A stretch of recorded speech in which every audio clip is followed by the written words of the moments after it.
नमस्कार श्रोताओं, शाम के ठीक 7:20 हुए हैं और ये समय है आपके अपने कार्यक्रम स्पोर्ट्स स्कैन का।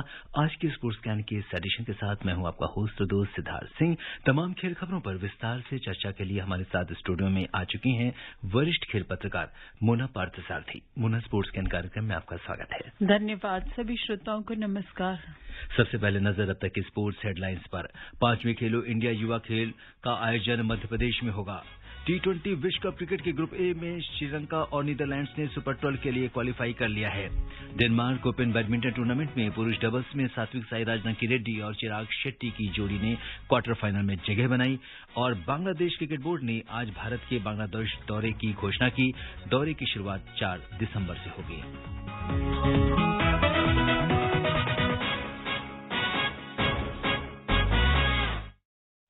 सबसे पहले बात करते हैं खेलो इंडिया की। 5वें खेलो इंडिया युवा खेल 2022 का आयोजन मध्य प्रदेश में होगा।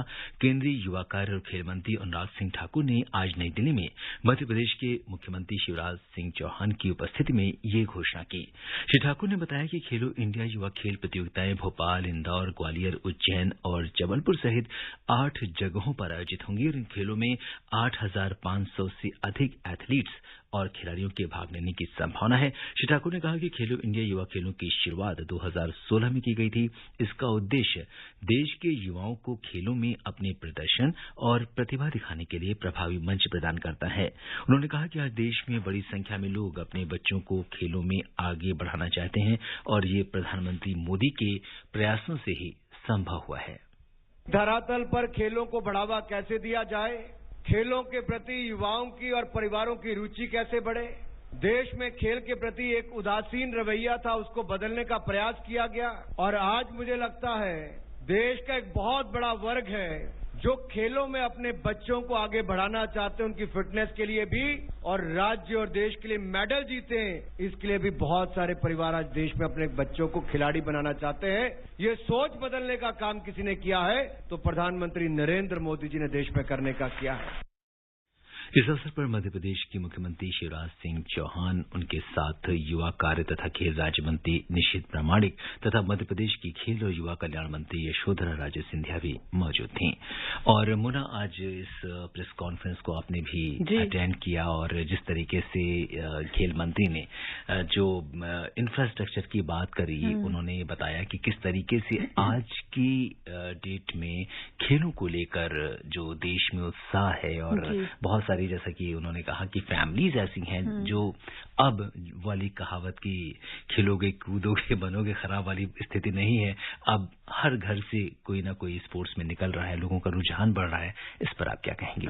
बिल्कुल, इन खेलों का जो ये अंडर 17 स्कूल और अंडर 21 कॉलेज कैटेगरी के खेल हैं और हम हमेशा देखते हैं कि अंतर्राष्ट्रीय स्तर पर जब सितारे बन जाते हैं तब उनकी बहुत पूछ परख होती है, लेकिन जमीनी स्तर पर जिस प्लेटफॉर्म की उनको हमेशा से जरूरत थी, पदक जीतने वाले कई खिलाड़ियों से बातचीत होती रहती है, तो उनका सबका यही कहना था कि एक जमीनी स्तर पर भी मंच चाहिए ऐसा जहां पर खिलाड़ी अपनी प्रतिभा की बानगी पेश कर सके। तो खेलो इंडिया युवा खेलो, पहले इनका नाम स्कूली गेम्स था, बाद में युवा खेलो इंडिया युवा खेल हुआ। इन खेलों से चाहे वो फिट इंडिया मूवमेंट हो, चाहे खेलो इंडिया गेम्स हो, एक वो मंच मिला है और यहाँ से काफी अच्छी प्रतिभाएं निकलकर सामने आ रही है। आप देखिए, दिल्ली से शुरुआत हुई थी इन खेलों की, 2000 कुछ खिलाड़ियों ने इनमें भाग लिया था और जो पिछले खेल हुए हैं पंचकूला में हुए थे हरियाणा के, 8,500 से ज्यादा खिलाड़ी उसमें उन्होंने भाग लिया था। और अब मध्य प्रदेश में, जैसे कि आज मुख्यमंत्री शिवराज सिंह चौहान ने कहा कि 10,000 से ज्यादा उन्हें उम्मीद है कि इसमें खिलाड़ी मध्य प्रदेश आएंगे और न सिर्फ खेलों में भाग लेंगे बल्कि मध्य प्रदेश की सांस्कृतिक विरासत की बानगी भी उनको देखने को मिलेगी। और पता नहीं चीते देख पाएंगे नहीं, लेकिन शेर वगैरह देखने का भी उनको मौका मिलेगा वहां पर। जी हाँ, बिल्कुल। और जब हम स्पोर्ट्स एक राज्य से दूसरे राज्य में और नेशनल लेवल पे इस तरह की स्पर्धाएं होती हैं तो कहीं ना कहीं स्पोर्ट्स के साथ एक, जैसा कि आपने कहा, कि संस्कृतियों का भी आदान प्रदान होता है और कहीं ना कहीं एक खिलाड़ियों को जो पहले जो बडिंग प्लेयर्स हैं स्पेशली उनको, जैसे आपने कहा कि एक राष्ट्रीय मंच या अंतर्राष्ट्रीय मंच उनको मिलता है और सरकार की ओर से सारी सुविधाएं भी। उन्हें दी जाती हैं। बिल्कुल दी जाती है, और कितने लोगों को रोजगार मिलता है। आप ये भी देखिए, जैसे आप कह रहे थे कि खेलोगे कूदोगे बनोगे खराब, ये कहावत अब बहुत पुरानी हो गई। अब हर कोई चाहता है, हर घर में चाहते हैं कि बच्चा डॉक्टर इंजीनियर ही नहीं, कोई नीरज चोपड़ा बने, कोई पीवी सिंधु बने।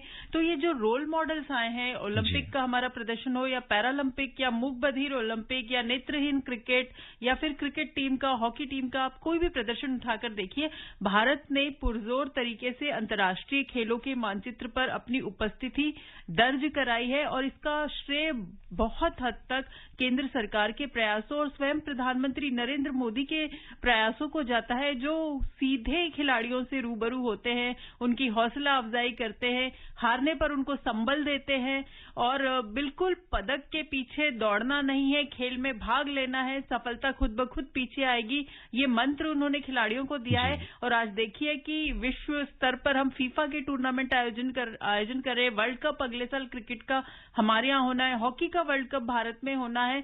तो भारत एक खेल महाशक्ति बनने की दिशा में अग्रसर है और ये खेल उसमें बहुत महत्वपूर्ण भूमिका निभाएंगे। बिल्कुल। और अगर हम देखें तो जिस तरह से खेल को लेकर मुन्ना जी इंफ्रास्ट्रक्चर की बात होती है कि हमारे देश में जो आधारभूत ढांचा है खेल का, जो सुविधाएं हैं, जिस तरह की ट्रेनिंग की जरूरत है, जो कोचेस की जरूरत है, तो वो अब ग्लोबल स्टैंडर्ड्स की चीजें इंडिया में आ रही हैं और उसके आधार पर हम ये कह सकते हैं कि कुछ चीजें जिसके रिजल्ट थोड़ा दूरगामी हैं, कुछ दिनों के बाद आपको दिखाई देंगे, कुछ तो दिख रहे हैं, लेकिन कुछ ऐसी चीजें हैं जो शायद आगे आने वाला जो समय है, जैसा कि आपने कहा कि भारत एक खेल महाशक्ति के रूप में उभर कर सामने आने वाला है। देखिए, इन खेलों की मेजबानी मध्य प्रदेश को दी गई है। मैं खुद मध्य प्रदेश से हूँ, भारत के सबसे स्वच्छ शहर से हूं और कभी सोचा भी नहीं था, क्योंकि हम जब राष्ट्रीय खेल देखते थे तो बहुत पीछे कहीं मध्य प्रदेश का उसमें नाम होता था। लेकिन इस बार राष्ट्रीय खेलों में आप प्रदर्शन देखिए, इंफ्रास्ट्रक्चर बेहतर होने से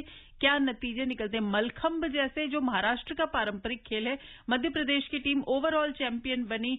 आज प्रेस कॉन्फ्रेंस में मैं बच्चों को देख रही थी, ब्रेक डांस जो अब ओलंपिक में शामिल हो गया है, अब भी शामिल हुआ है, लेकिन कितना कमाल का प्रदर्शन बच्चों ने वहां पर किया है। तो किसी भी खेल में हर विधा में हम आगे बढ़ते जा रहे हैं। वाटर स्पोर्ट्स भोपाल में होगा, ये कभी किसी ने सोचा था, जो हैदराबाद या पुणे तक ही सीमित हुआ करता था। तो इंफ्रास्ट्रक्चर जितना अच्छा होगा, खिलाड़ी उतना ही अच्छे निकलते आएंगे। और अब बात करते हैं बैडमिंटन की। ओडेंस में डेनमार्क ओपन बैडमिंटन टूर्नामेंट में आज पुरुष डबल्स में सात्विक साईराज रंकीरेड्डी और चिराग शेट्टी ने इंडोनेशिया के मोहम्मद सोहिबुल फिक्री और बगास मौलाना की जोड़ी को 21-14, 21-16 से हराकर क्वार्टर फाइनल में प्रवेश कर लिया है। आज ही पुरुष सिंगल्स के प्री क्वार्टर फाइनल में किदाम्बी श्रीकांत का सामना सिंगापुर के लोह की एनयू से होगा, जबकि लक्ष्य सेन और एचएस प्रणय आमने सामने होंगे। महिला डबल्स की बात करें तो इसमें पुलेला गायत्री गोपीचंद और त्रिसा जॉली की जोड़ी को थाईलैंड की जॉकोल्फॉन किटी थराकुल और रमींद्र प्रोजेंगचाई की जोड़ी से हार का सामना करना पड़ा। मिक्स्ड डबल्स में तनिषा क्रिस्टो और ईशान भटनागर की जोड़ी को जापान की अरसा हिगासिनो और यूता वातानाबे की जोड़ी से हार का सामना करना पड़ा। कल पुरुष सिंगल्स में लक्ष्य सेन ने इंडोनेशिया के एंथनी सिनिसुका गिनगिंट को हराया, जबकि एचएस प्रणय ने चीन के झाओ जुनपेंग को पराजित किया। महिला सिंगल्स में साइना नेहवाल चीन की झेंग यी मान से हार गईं। तो फिलहाल अगर हम देखें तो इस डबल्स में जो प्रदर्शन किया है सात्विक साईराज रंकीरेड्डी और चिराग शेट्टी की जोड़ी ने, बिल्कुल अपेक्षा के अनुरूप है, क्योंकि पहले दिन निराशा हाथ लगी थी। महिला एकल में एकमात्र चुनौती थी साइना नेहवाल के रूप में, जो वापसी भी कर रही थी और उन्हें पहले दौर में ही पराजय का सामना करना पड़ा। लेकिन चिराग और सात्विक ने आज अच्छा प्रदर्शन किया और उम्मीद करते हैं कि आगे उनका ये जीत का सिलसिला कायम रहेगा। गायत्री गोपीचंद और त्रिशा जोली लंबे समय से अच्छे फॉर्म में चल रही थी, लेकिन आज उन्हें पराजय झेलनी पड़ी, तो वहां जरूर भारत को थोड़ी निराशा हाथ लगी और निराशा फिर एक बार हाथ लगेगी, क्योंकि लक्ष्य सेन और एचएस प्रणय अक्सर होता है बैडमिंटन टूर्नामेंटों में कि दो भारतीय या तो pre quarter final quarter final में आमना सामना हो जाता है, जबकि दोनों को देखकर लगता है कि कम से कम सेमीफाइनल फाइनल तक पहुंचने के दावेदार थे। तो ये एक थोड़ा निराशाजनक संयोग भारत के जी, और पहले भी कई बार ऐसा संयोग हुआ है कि लक्ष्य सेन और एचएस प्रणय जो है आमने सामने हुए हैं। लोगों की नजर इस समय किदाम्बी श्रीकांत के मैच पर भी है, जिनका सामना सिंगापुर के लोह की यू से होने वाला है। बहुत ही कठिन मुकाबला है, लेकिन श्रीकांत श्रीकांत के बारे में जैसे कि जानते ही हैं, वो किसी अपना दिन होने पर वो दुनिया के किसी भी खिलाड़ी को हरा सकते हैं, दुनिया के नंबर 1 खिलाड़ी को हरा चुके हैं। तो उनके लिए मुकाबला कठिन जरूर है, लेकिन जीत की काबिलियत उनमें है। और अब बात करते हैं T20 वर्ल्ड कप की। T20 विश्व कप क्रिकेट के ग्रुप ए से श्रीलंका और नीदरलैंड्स ने सुपर 12 के लिए क्वालिफाई कर लिया है। आज श्रीलंका ने नीदरलैंड्स को 16 रन से हराया, जबकि एक अन्य मैच में संयुक्त अरब अमीरात ने नामीबिया को 7 रन से पराजित किया। क्या कुछ हुआ है वर्ल्ड कप में, आइए जानते हैं चारू सक्सेना की इस रिपोर्ट में। ग्रुप ए से सुपर 12 राउंड में पहुंचने वाली 2 टीमों का फैसला हो गया है। एशियाई चैंपियन श्रीलंका और नीदरलैंड की टीम सुपर 12 में जगह बना ली है। आज खेले गए क्वालिफाइंग राउंड के ग्रुप ए के आखिरी मैच में संयुक्त अरब अमीरात ने नामीबिया को 7 रन से हरा दिया। इससे नीदरलैंड की टीम सुपर 12 में पहुंचने में कामयाब रही। श्रीलंका ग्रुप ए में शीर्ष पर रही, वहीं नीदरलैंड की टीम दूसरे स्थान पर रही। नियम के अनुसार ग्रुप ए में शीर्ष पर रहने वाली टीम को सुपर 12 में ग्रुप ऑफ डेथ यानी चैंपियन ऑस्ट्रेलिया वाले ग्रुप में जाना था। वहीं ग्रुप ए में दूसरे स्थान पर रहने वाली टीम के भारत के ग्रुप में एंट्री मिलती। ऐसे में श्रीलंकाई टीम सुपर 12 राउंड के ग्रुप 1 और नीदरलैंड की सुपर 12 राउंड के ग्रुप 2 में पहुंची है। क्वालिफाइंग राउंड से 2 और टीमों को सुपर 12 में पहुंचना है। इसका फैसला कल ग्रुप बी के 2 मुकाबलों से होगा। क्वालिफाइंग राउंड के ग्रुप बी में वेस्टइंडीज का मुकाबला आयरलैंड से, जबकि स्कॉटलैंड की टीम जिम्बाब्वे से खेलेगी। इन दोनों मैचों में से जीतने वाली टीम सुपर 12 के लिए क्वालिफाई करेगी। ग्रुप बी से शीर्ष पर रहने वाली टीम भारत के ग्रुप में और दूसरे स्थान पर रहने वाली टीम ऑस्ट्रेलिया के ग्रुप में पहुंचेगी। सुपर 12 राउंड के लिए 10 टीमें मिल चुकी हैं। सुपर 12 राउंड के ग्रुप 1 में England, New Zealand, defending champion Australia, Afghanistan, Sri Lanka और क्वालिफाइंग राउंड के ग्रुप बी की एक टीम होगी। वहीं ग्रुप 2 में भारत, पाकिस्तान, दक्षिण अफ्रीका, बांग्लादेश, नीदरलैंड और ग्रुप बी की टॉप टीमें होंगी। देखना दिलचस्प होगा कि सुपर 12 में अब कौन सी 2 टीमें अपनी जगह बनाएंगी। Charu Saxena, sports scan. जी हाँ मुन्ना, अगर हम देखें तो लोगों की नजरें ग्रुप 2 पर लगी हुई थी कि भारत के साथ ग्रुप में कौन सी टीम आने वाली है, और अब नीदरलैंड्स की टीम जो है ग्रुप 2 में पहुंची है। तो फिलहाल आप किस तरीके से देख रहे हैं कि अगर श्रीलंका की टीम को अगर हम देखें और नीदरलैंड्स को देखें तो वो तो कितना ये भारत के फेवर में है? देखिए, अगर हम आज क्वालिफिकेशन की बात करें तो जिस तरह से क्वालिफायर मुकाबलों की शुरुआत हुई थी कि किसी ने सोचा था कि नामीबिया जैसी टीम एक बार की चैंपियन रह चुकी श्रीलंका को, और अब भी हाल ही में एशिया कप जीतकर आई है श्रीलंकन टीम, तो उलट फेरों के साथ इस टूर्नामेंट की शुरुआत हुई। और जैसा कि T20 क्रिकेट का चरित्र है कि इसमें किसी भी दिन कुछ भी हो सकता है, और उधर दूसरी तरफ वेस्टइंडीज को स्कॉटलैंड ने हरा दिया, तो काफी सारे धमाके मुख्य टूर्नामेंट शुरू होने से पहले ही हो चुके हैं। और नीदरलैंड भारत के ग्रुप में नीदरलैंड की टीम गई है, तो मुझे नहीं लगता कि बहुत ज्यादा भारतीय टीम के लिए वो चुनौतीपूर्ण है, क्योंकि वैसे ही उस ग्रुप में भारत के लिए पाकिस्तान और दक्षिण अफ्रीका जैसी दमदार टीमें पहले से हैं। और दूसरी तरफ श्रीलंका की टीम को अब संभल कर खेलना होगा, उसे भी कठिन ग्रुप मिला है। और बाकी के 2 क्वालिफायर जो है, जैसे वेस्ट इंडीज का सामना कल आयरलैंड से है और दूसरा जिम्बाब्वे का सामना दूसरी जो क्वालिफायर टीम है उससे होगा, तो वहां से 2 टीमों का निर्धारण होगा। 12 टीमें जब तय हो जाएंगी उसके बाद जो मुख्य टूर्नामेंट शुरू होगा, असली मैच, असली मजा, असली रोमांच वहीं से 23 अक्टूबर का इंतजार कीजिए। दिवाली के एक दिन पहले दिवाली है भारत पाकिस्तान मैच के रूप में। जी हाँ, और हमेशा से बहुत हाई प्रोफाइल मैच होता है, लोगों की नजरें इस पर होती हैं, और उम्मीद करते हैं कि एक बेहतर क्रिकेट हमारे लिसनर्स को देखने को मिलेगा। बिल्कुल, भारतीय बल्लेबाजों और पाकिस्तान के गेंदबाजों के बीच इसे मुकाबला बताया जा रहा है, क्योंकि बुमराह नहीं खेल रहे हैं, थोड़ी गेंदबाजी कमजोर जरूर लग रही है, लेकिन हमारे पास इतने शानदार बल्लेबाज हैं कि वो शाहिनशाह अफरीदी का सामना आसानी से कर पाएंगे। जी। बांग्लादेश क्रिकेट बोर्ड ने आज भारत के बांग्लादेश दौरे की घोषणा की है। दौरे की शुरुआत 4 दिसंबर से होगी। इस दौरान भारत 3 एकदिवसीय मैच और 2 टेस्ट मैच खेलेगा। और अगर हम देखें तो इसकी शुरुआत 4, 7 और 10 दिसंबर से 3 ओडीआई मैचेस के साथ होगी।